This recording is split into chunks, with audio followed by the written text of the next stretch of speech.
Roots Radio presents I'm Awake. I'm here to ask you for your support. Finding honest Native-centered news is not easy. But with your support, we're able to provide accurate information about Standing Rock, Line 3, treaty violations, and COVID-19 in our Native communities.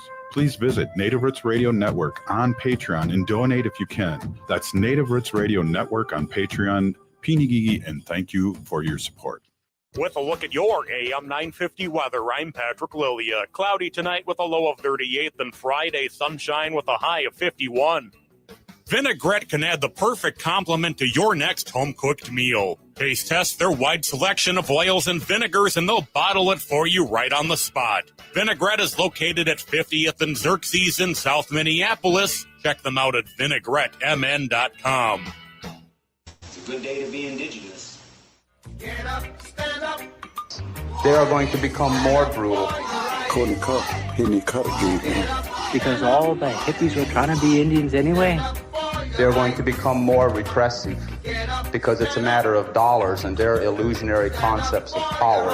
Hey, Victor. We must live in balance with the earth. And also with recent happenings at Wounded Knee. I am awake. Welcome to Native Roots Radio presents I'm Awake, and I'm your host, Wakanja Hade.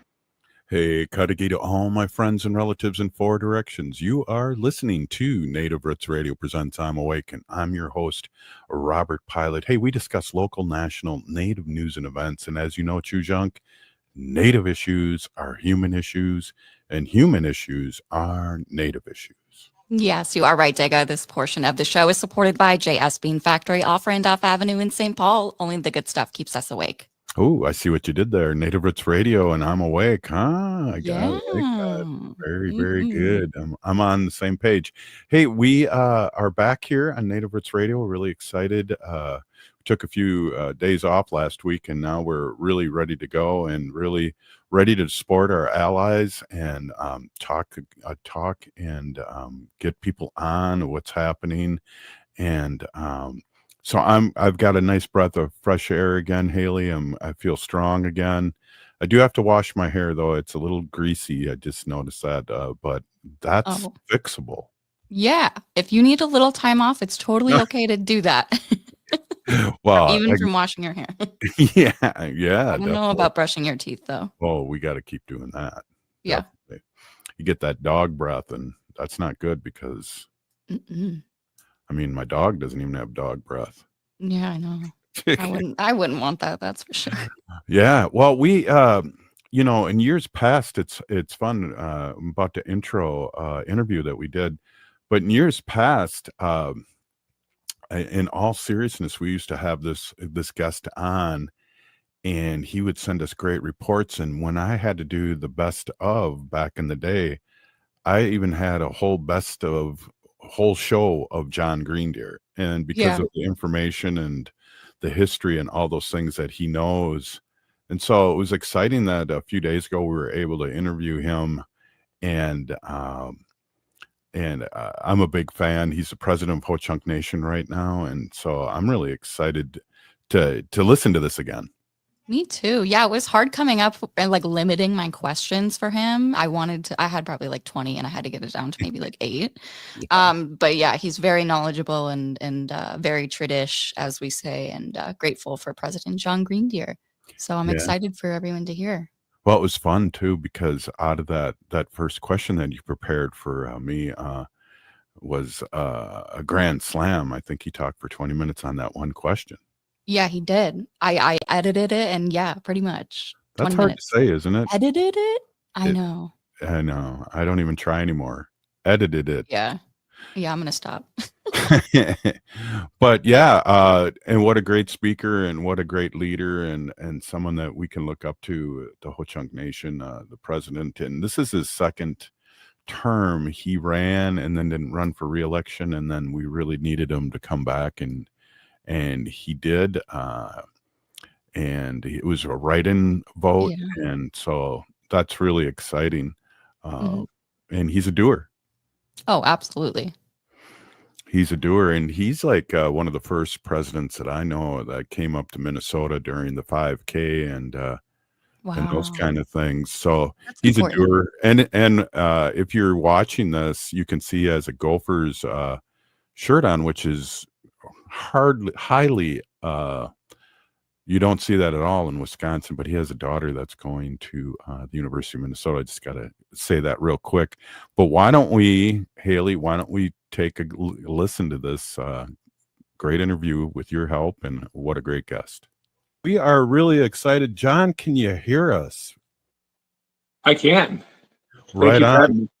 Big Peeny Gigi president, and I'm really excited to have you on. I know years ago when Native Roots Radio started, you were a regular on there and had such great segments. And I know in years past we've had the best of Jon Greendeers on hour long of the president of at the time former president of Ho-Chunk Nation, but again president of Ho-Chunk Nation, and really excited to have you on.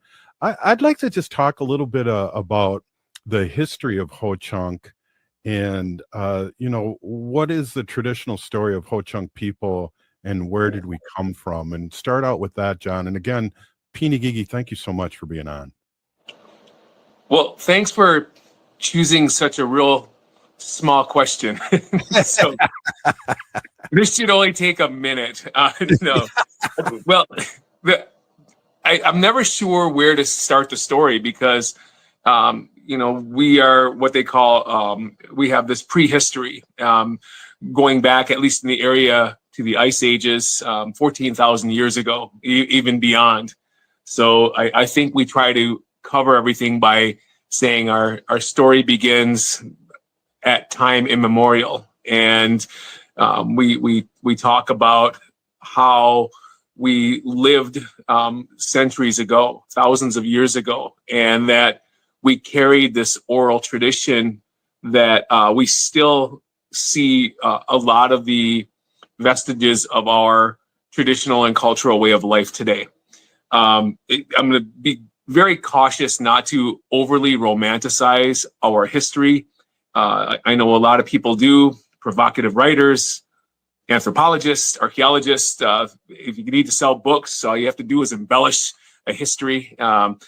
I try to do my best to find the level ground in telling the version of the story that I have been told over time and time. And it's also important to know that a lot of people may have heard things a little bit differently along the way. And when we talk about oral tradition, first of all, we're talking about a history that is not as objective as we'd like to believe. What maybe our Western education model has kind of forced us to believe what is right, wrong, true, false, A, B, yes, no, up, down, left, right. And so our history, at least the way we tell it, isn't like that. It's almost like it's been told to us, and we respect that. And I always give the example, when we go out and see a movie and try to describe that movie, no one who's seen that movie is going to describe that the same way. And it's okay. It's okay to tell that story from your perspective or from how you heard or remember things. It's when we start to memorialize our history into books and, tape and all these studies, academic studies, that we start to anchor that into a thought and start to compare everything we hear to that. So, and then the other portion of this, and I kind of touched on a little bit in terms of embellishing, our history, one of the elements that people like to use especially from post-colonial times, is white saviorism. And that means that telling our story from the perspective of someone who honestly and genuinely believes that they were a part of our survival. They talk about indigenous communities as they survived by doing this, and we didn't survive. We've lived for thousands of years. We've actually helped colonists, to survive themselves, who weren't equipped to do so. So we, at least as far as our Ho-Chunk people, go. We never owned the land. We had territory that we protected so that we could continue to farm and to hunt, to gather. This land is said to have gone from our place of origin in Green Bay all the way to the cities and the neutral territory down to St. Louis, up to Chicago, and then Wisconsin's beautiful East Coast. And versions of the story will have you outside of that. But our story begins in Mogoshuch, or the Red Banks area, which is Green Bay, our sacred land, and probably the reasons why the Packers are the best team in the NFL. Sorry, Wakanjahati. You got a nice shirt on there, Mr. President. I just want to. Yeah, I got to go for it now. So Go first. That's right. Proud of her too. We'll be right back. You're listening to Native Roots Radio. Stay with us.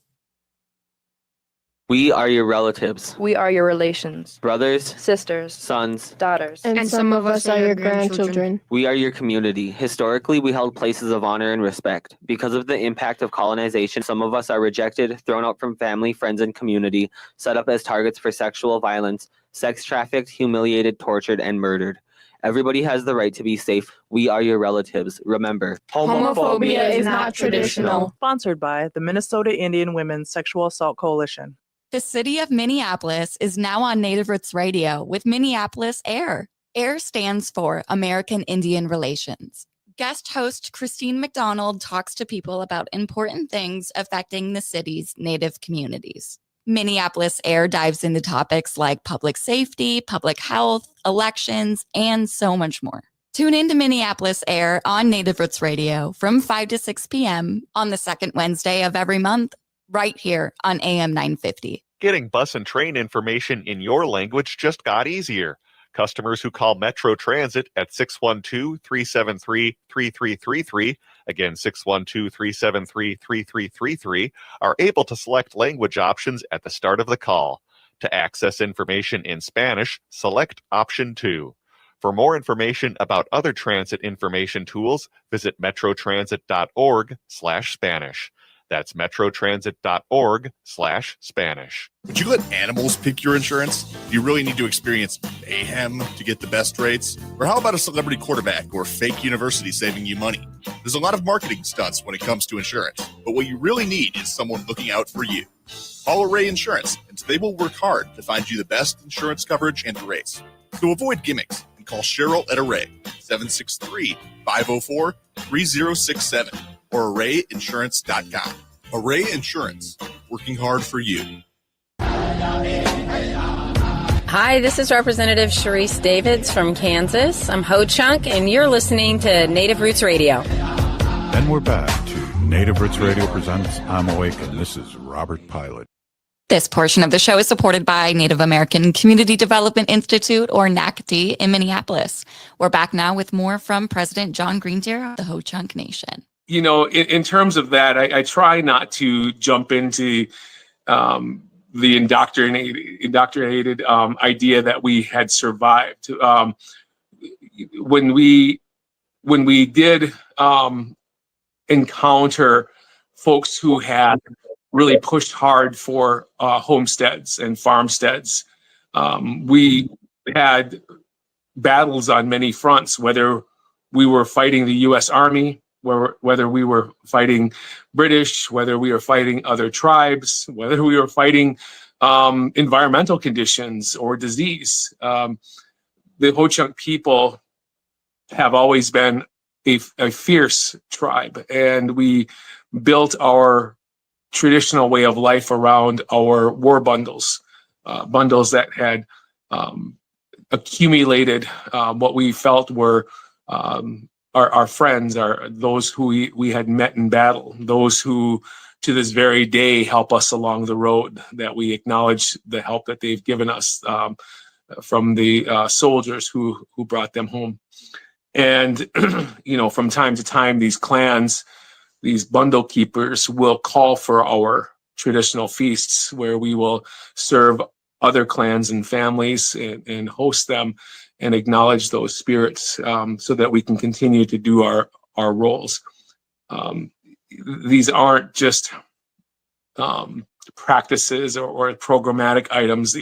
It's really coming down to an endearing responsibility that we have to those who are the reason why we're still alive today. And I know that sounds a little political, but given what we had faced in terms of the wars that we were outnumbered in, and the plagues that we had upon our communities, and basically the scourge and the policies of termination and even extermination, the genocide that the U.S. federal government and the budding community had placed on our people, we shouldn't be here today. Yet we kept these things together. We kept these traditions alive. We've had to move them into remote areas. We've had to move them into night ceremonies. We had to protect our language, our songs, our stories, our kinships, our relation with other allies. So in a lot of cases, it was a struggle, but mainly I think the older ones, and I mean the ones that are probably no longer here, spoke more highly about our gift of adaptation.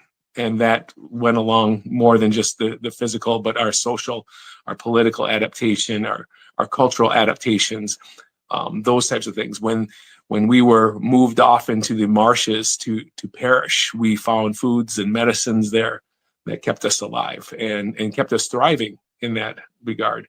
All the way up to a more contemporary version of our political structure, which I still laud as probably one of the most sophisticated governments, bar none, way superior than the United States federal government, in all of our intricacies, our complexities, and how we govern. I don't think that there's even a remote comparison to how proud I am of the system of social organization that we have. So, every aspect of this question can be a book. And I don't want to say that too loud, because I know there's a million anthropologists with their keyboards ready to go. But just to keep things a little, take my cautious steps here. We have adapted in all those realms. Again, especially politically, and obviously, in terms of our business acumen overall, we have learned to understand what a market is, and we learn to build our abilities, not simply from gaming either. And I think a lot of people, because that shrouds a lot of the tribes in the Midwest and some out in the East, some more in the West, which are either gaming or mineral corporations, the way they're structured. But we've learned to adapt economically and have become a major engine in the states that we reside in, and certainly one of the largest employers in just about every county that we are in.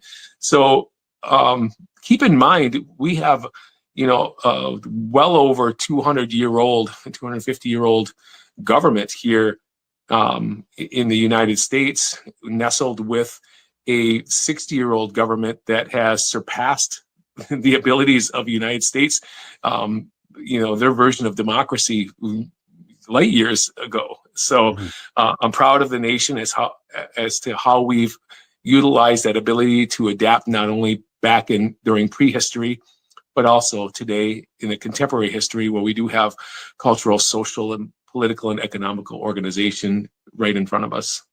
We're here with President Jon Greendeer of the Ho-Chunk Nation, and I think you've been reading my questions here, so you've already answered about 3 of my questions. So I appreciate that. One of the things I'd like to know is, what is your role in our nation, and how does tribal government compare to others? Others as in other tribes?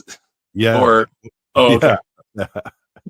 Well, just in general, we don't have to get down. I'll tell you what, I'm going to start with the back end first. It's a rare treat for me to be in the company of other presidents, other chairmen, other governors. There's an unspoken language that those who have sat at the dashboard of the cockpit of their nation, seemingly wielding a lot of power, but in actuality, carrying a lot of burden of responsibility. And there's a look that we have, I think, that we share, that, it's not defeated. It's just, you've seen everything. And, to approach some of the contemporary issues from a position where people are looking to you to provide some decency in leadership, faith in leadership, where it doesn't really come too often. No one calls up a politician and tells them how great of a job they do. They usually have a complaint or a need, and the amount of translating, just simply understanding that you have to listen with a different filter when you hear a question that might not be a question. It might be a statement built into there, and having that connection, being able to understand your people, can only be done by being with your people, being there when you're needed, which is when things aren't going so great. That's when you want to see your leadership, and I think Indian country has really no room for fair weather leadership. We need to be there when there's hard times in front of us, and I'm very comfortable there. I don't like being there, but I'm comfortable there, and also not being as alarmist as some of the factions can be, and how they manufacture crises, or they build all these paper dragons for people to fight, and you're still compelled to be kind and be diplomatic and speak with brevity, and keep the waters calm, because you don't have that privilege to just shoot your mouth off. And so I think, in comparison to other tribes, there's a lot of things that we're very similar at, in terms of sharing and having that responsibility, but also in terms of how we govern. We take a look at this on an objective basis. So we don't have a land base like a lot of tribes, a contiguous reservation. I always have to describe people as, what if you were the mayor of Milwaukee, but Milwaukee blew up into 60 different pieces of property, and you had jurisdiction over some of them and not all of them, and you try to do something nice and build a basketball court in one area, and then you got 4 other areas upset you didn't build it over there. Ho-Chunk has a lot of issues in terms of providing equitable service model, not an equal, but an equitable service model for folks. And when times get lean and there's a need out there, for example, childcare, we build one childcare facility, and all of a sudden communities are like, where's ours? Where's ours? Where's ours? They're not wrong. They're not wrong. It's just we have to find a way to understand that it's not as easy. And I don't want to say that about other tribes, but it's not as easy just to go forward and thinking you're fixing something. You might create more problems doing that. So our approach is always a little bit more sophisticated, a little bit more acute. But just serving a tribe like another tribe would do may mean that, we've got to drive out to our areas. If we're going to teach them about nutrition, if we're going to teach them about, car seat safety, that might mean taking 2 workers offline for an entire day rather than just having a half-hour class. So with that becomes, a more costly venture. And it increases the risk for, road miles, and especially in Wisconsin, Minnesota.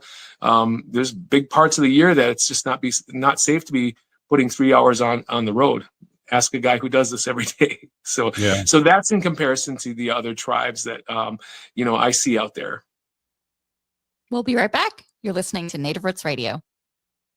Minnesota has the only original wolf population in the continental United States. And 80% of Minnesotans believe the wolf should be protected. Howling for Wolves is asking Minnesotans to respect our true wildlife manager, the wolf. Their survival is critical to our ecosystems, our communities, and even our economy. As highly intelligent animals with strong social bonds, Minnesota wolves deserve to be protected and admired. Learn more at howlingforwolves.org. Let's live and let howl. J&S Bean Factory is a native-owned, community-supported, cozy, artsy coffee shop which offers roasted on-site beans, live music, and baked goods. Relax in the beautiful outside patio. City Pages writes, voted top 10 coffee shops.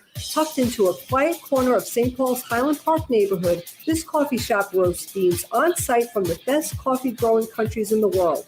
Located at 1518 Randolph Avenue, St. Paul. The good stuff. Thinking about college? Consider checking out Minnesota Private Colleges. These 18 nonprofit institutions keep the focus on students with small classes and professors who will get to know you. You'll find students from all backgrounds, and no two colleges are alike. And when it comes to cost, they're more affordable than you think. Find the college that's right for you at mnprivatecolleges.org/possible. That's mnprivatecolleges.org/possible. It's okay to talk about mental health. It's okay to struggle. And it's okay to ask for help. It's important that we support one another and work together to end the stigma so that we can start to tell a different story about mental health and well-being in our community.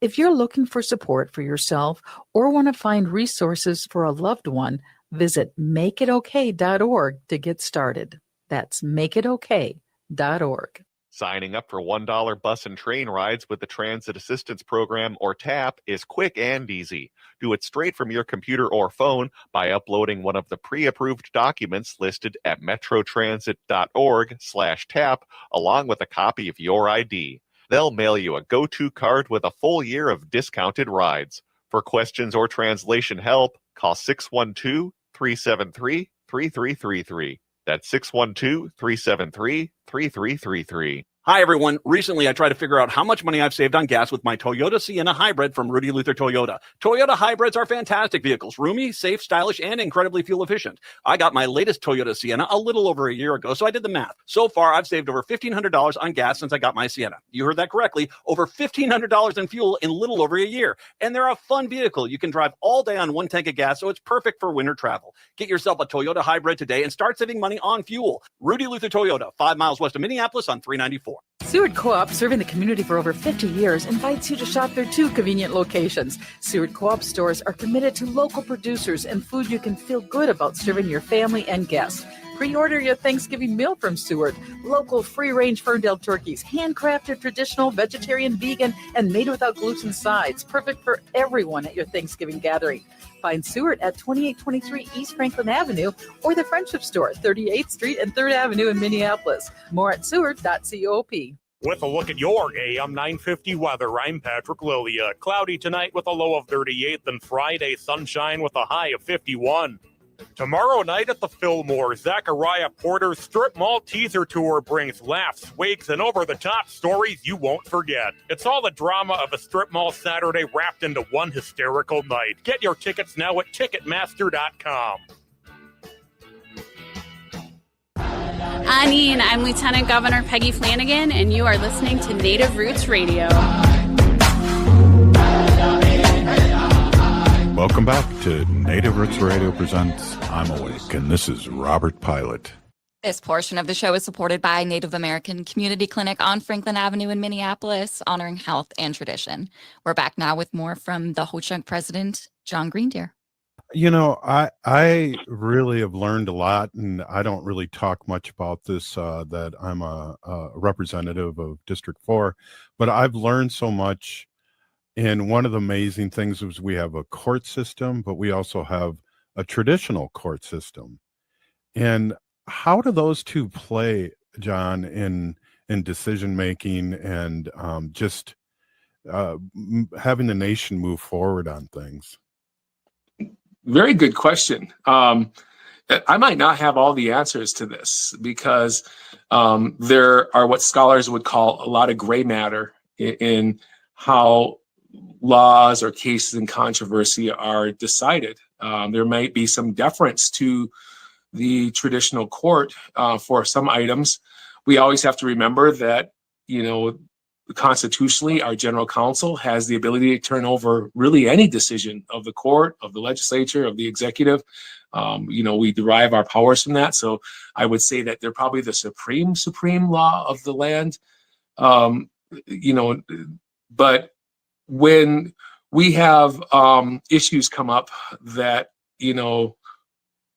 may not be articulated in legislative or statutes or in court or case law, things that kind of you want to be on a foundation to do something that is culturally appropriate first. And there are a lot of things that, could fall to question. One example where you see a mix of tribal trial court and traditional law is things like probate. We never know how long we're going to be here, but if something were to happen and we didn't have a will, how would we normally handle that? Even our kinship system has a response to that. When my brother passed, there's a reason why his kids call me dad. It's my responsibility to take care of his wife and his kids just like I would my own. And this was very endemic to an environment where, our men relatives didn't come home sometimes, and we had to have a system of care, just like the maternal side, a mother's sisters all share the same children.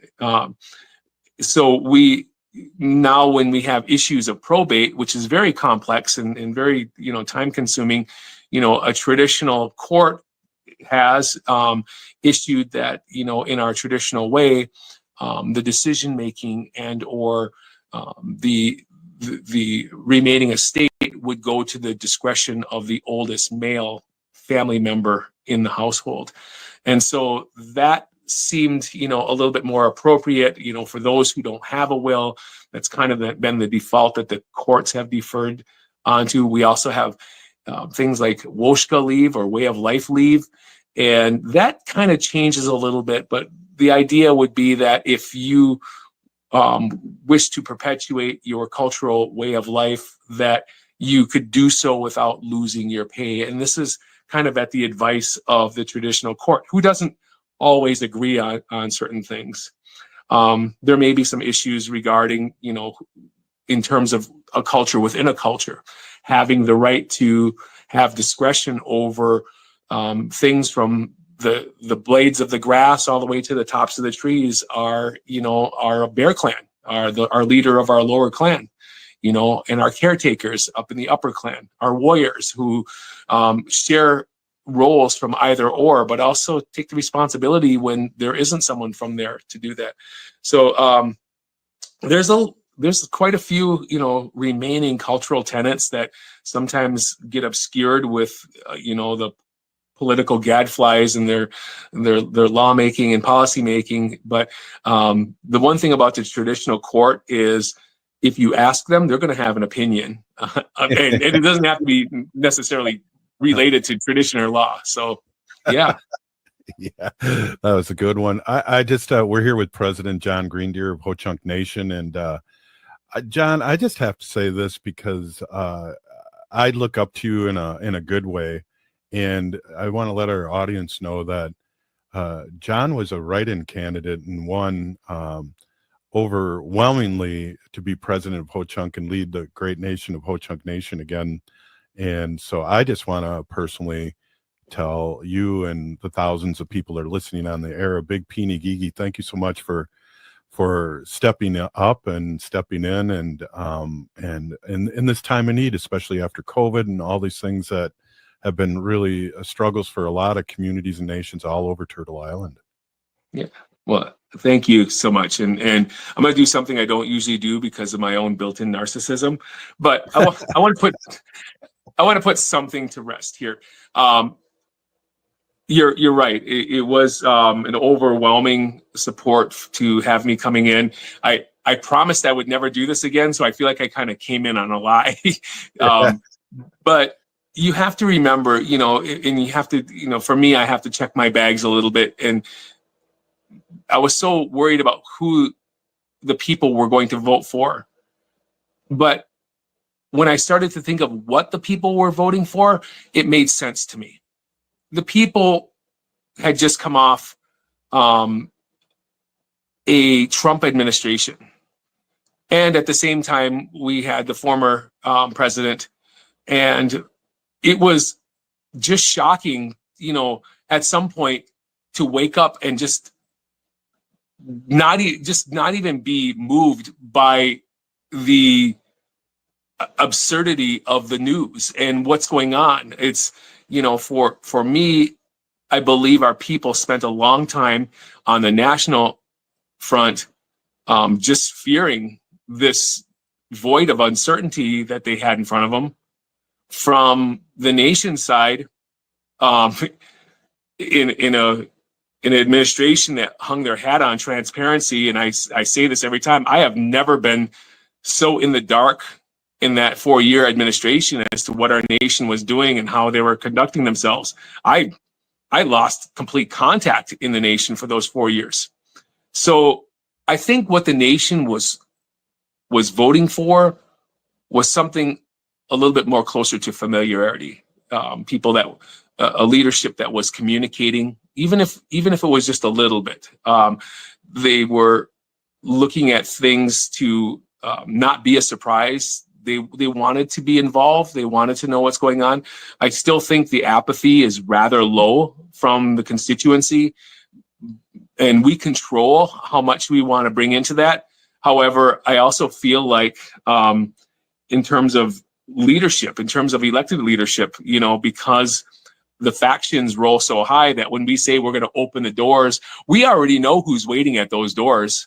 They're the same people that were waiting at the general counsel microphone. They're the same people that celebrate every misstep of the nation. They're the same people that you'll never hear congratulate whenever we do anything. They're just out there. And unfortunately, the people that have nothing but contempt for the nation seem to get the most traffic because they can jump on a computer and say whatever they want without reprisal.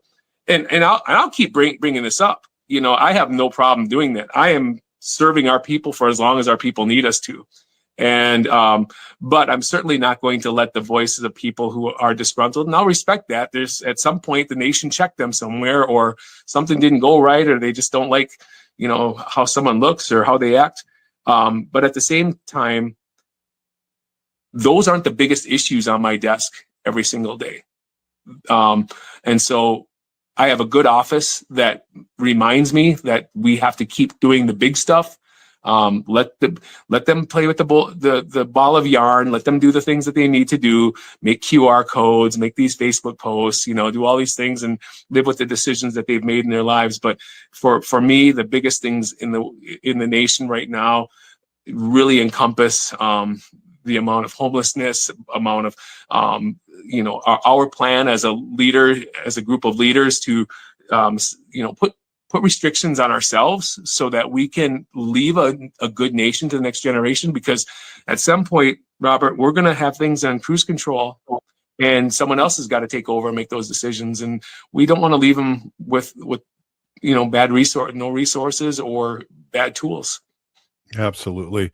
We're here with President Jon Greendeer of Ho-Chunk Nation. John, I know your time's valuable and you've had a full day with our veterans, and I just want you to have an opportunity to just speak your truth in the last minute or so, and then we're going to let you go, and we're going to have State Representative Heather Keeler come up right after you. Oh, that's amazing. Well, first of all, thanks to you and your family out in the airwaves.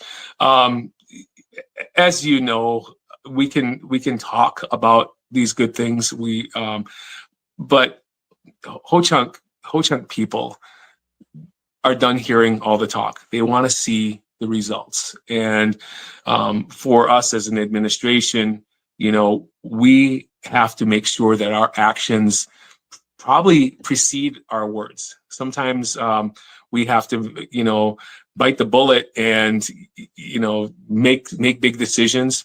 And I'm very proud of our nation's legislature, of our governing body, because we've proven in our actions that we are here for our people. And I don't walk into this job saying I didn't want to do this. When I decided I was going to run for this seat, that I'm all in, and I'm excited about the things that we have coming down the line.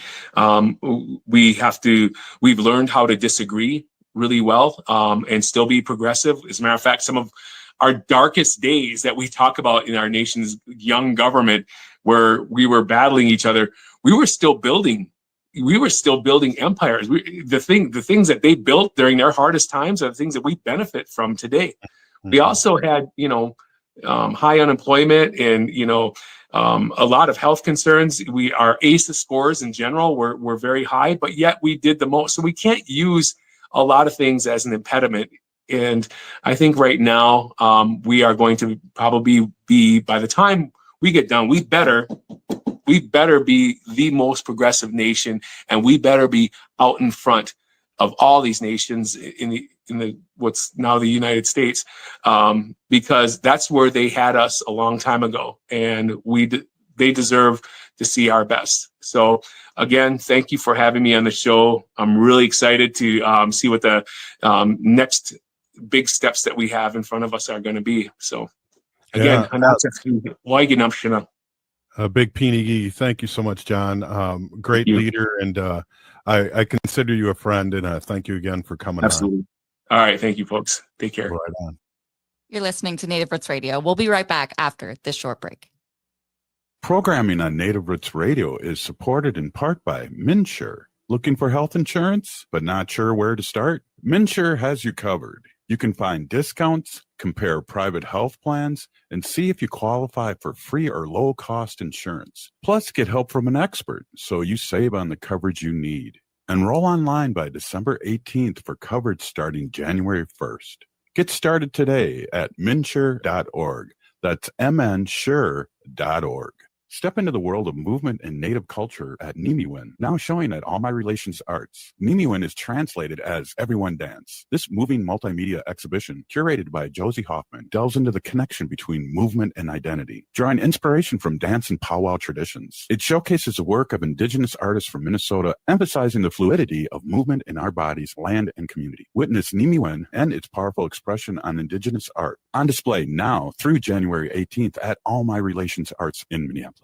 J&S Bean Factory is a Native-owned, community-supported, cozy, artsy coffee shop which offers roasted on-site beans, live music, and baked goods. Relax in the beautiful outside patio. City Pages writes, voted top 10 coffee shops. Tucked into a quiet corner of St. Paul's Highland Park neighborhood, this coffee shop roasts beans on-site from the best coffee-growing countries in the world. Located at 1518 Randolph Avenue, St. Paul. The good stuff. The city of Minneapolis is now on Native Roots Radio with Minneapolis Air. AIR stands for American Indian Relations.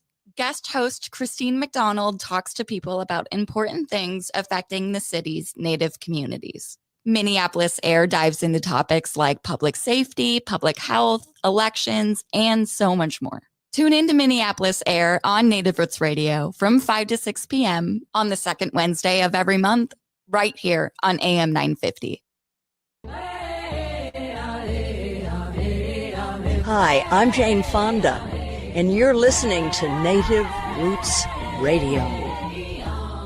And we're back to Native Roots Radio presents I'm Awake, and this is Robert Pilot. This portion of the show is supported by Howling for Wolves, protecting wolves for future generations.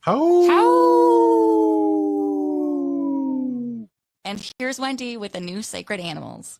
Thank you, Robert. Thank you, Haley. Hey, everybody. My name is Hanajihihani. That means cares for them. I was given that name by my Dega Curtis.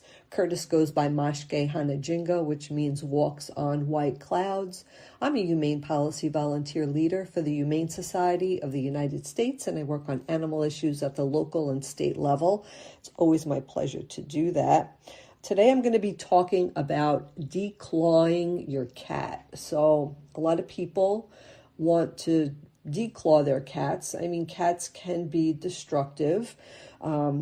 There's a rescue organization in Minnesota, up north in Princeton, Minnesota, called Rough Start Rescue.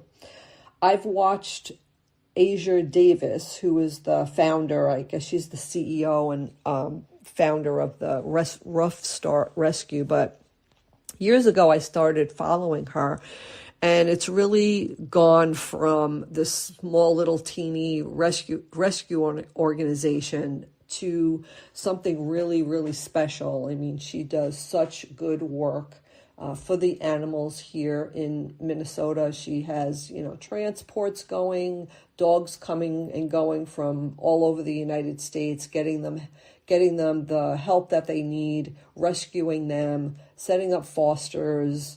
So if you're interested in fostering or helping, it's called Rough Start, RUFF, Rough Start Rescue in Princeton, Minnesota. Check it out.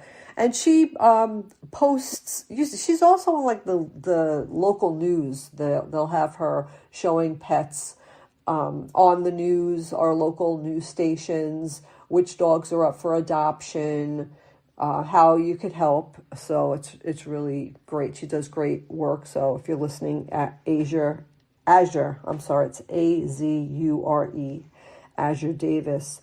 So she posts, this is what she posts. We often get requests for declawed cats, but did you know declawing is actually harmful? It is not just a nail trim. It's a painful procedure that removes part of their toes, impacting their balance and behavior. Cats rely on their claws for climbing, stretching, and self-defense. Instead of declawing, consider alternatives like regular nail trimming, scratching posts, or soft nail caps. There is also 2 states in the country where it is illegal to declaw a cat. The first state to ban this practice was New York, and New York passed a comprehensive ban on this procedure in 2019. The second state was Maryland, which passed a similar ban in 2022. And she has a little poster here that tells about the dangers of declawing your cat. So you want your cat to have physical and muscular health, emotional well-being, olfactory communication, and they use the cats for self-defense and confidence. 50% of declawed cats develop acute physical complications. 30% of declawed cats develop at least one behavioral problem. Declawing can produce chronic pain, arthritis and lameness, nerve tissue damage, gangrene, abscesses, paw pad atrophy, bone regrowth, osteomyelitis, litter box issues, and increased aggression. There's also one of the incentives that we've been working on in Minnesota, the Humane Society of the United States, is that there's a lot of landlords out there that one of the stipulations in the lease agreement is, yes, you can have a cat, but it has to be declawed.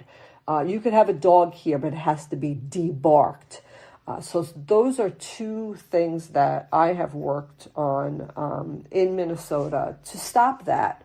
The reason is, and we talk to people about, a landlord wants a declawed cat, but here's the thing: the declawed cat is going to have behavioral problems. If they don't want to scratch in the litter box, they're going to go elsewhere in the apartment, right? And they're going to be more aggressive. They're going to pee where they're not supposed to pee if this happens to them, and it causes more damage than if you had a cat with claws. I mean, the cat with claws is only going to really scratch your own furniture. It's not going to, scratch the walls in your apartment, I guess, unless you have like a mountain lion or something. But yeah. So there's a funny story I want to tell you guys. I've never told the story on the air, and I only tell a few people this because it's a little embarrassing, but here goes. So Robert and I always had cats in our house, and some of them were a little bit destructive, and they would claw the furniture. I was never, my philosophy is if you're going to have, dogs and cats and animals in your house isn't going to be perfect. It's not. It's just don't strive for a perfection.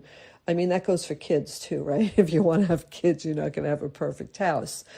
They're messy. Animals are messy. Pets are messy. And that goes with the territory. So for me, I'm not really strict about that. And I did have a couple of cats who really honestly destroyed a chair that we had in the living room. It was a very nice lazy boy, kind of a fancy recliner. And these cats really scratched the sides of this chair. And I don't know. I could have did better about training them not to, but whatever. It's fine. And our little Chihuahua dog, Pancho, he would jump up on the chair, and then every day he would dig a little in the cushion, and finally he made a perfect little round circle, a hole in the chair that he could fit his body in, and that's where he would sleep. But really, this chair was totally ruined. And when it was time, it was okay, we have to throw this chair out. This is really bad. But I said to Robert, I don't want you to bring it outside. Honestly, I don't want anyone to know we had this chair in our house. It's really embarrassing. So what Robert did was he took the chair out and he brought it in the garage, and he chopped it up in little pieces with a saw. And he threw it out a little bit at a time. And that's how we got rid of this chair. And none of our neighbors knew that we had this really beat up chair in our house. But, I've tried putting tinfoil around the chairs. That works really good to deter the cat. And then finally the cat learns okay, this is not where I should be scratching. Definitely get a scratching post. Have something that they can climb on in your house. Cats need to climb, they need to scratch, they need to do all that stuff.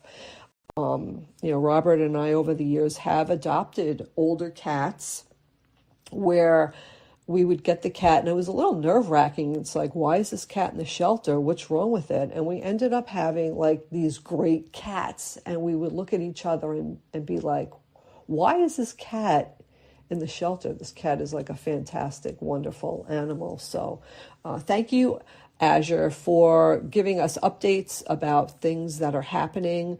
Again, it's Rough Start Rescue in Princeton, Minnesota. Azure does great work. Sometimes she even has an online wish list of things that she needs for the shelter. And, sometimes I'll just go on and pick a few items that's on the list and have it sent. It's a constant battle. We always talk about how many cats and dogs are homeless here in the United States, and we always encourage, please adopt and do not shop. So with that, back to you, Robert, back to you, Haley. Thanks, Wendy. You are listening to Native Roots Radio. If you have been listening to the show, you are part of our resistance.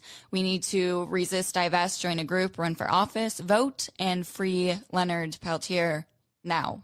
We'll be back tomorrow.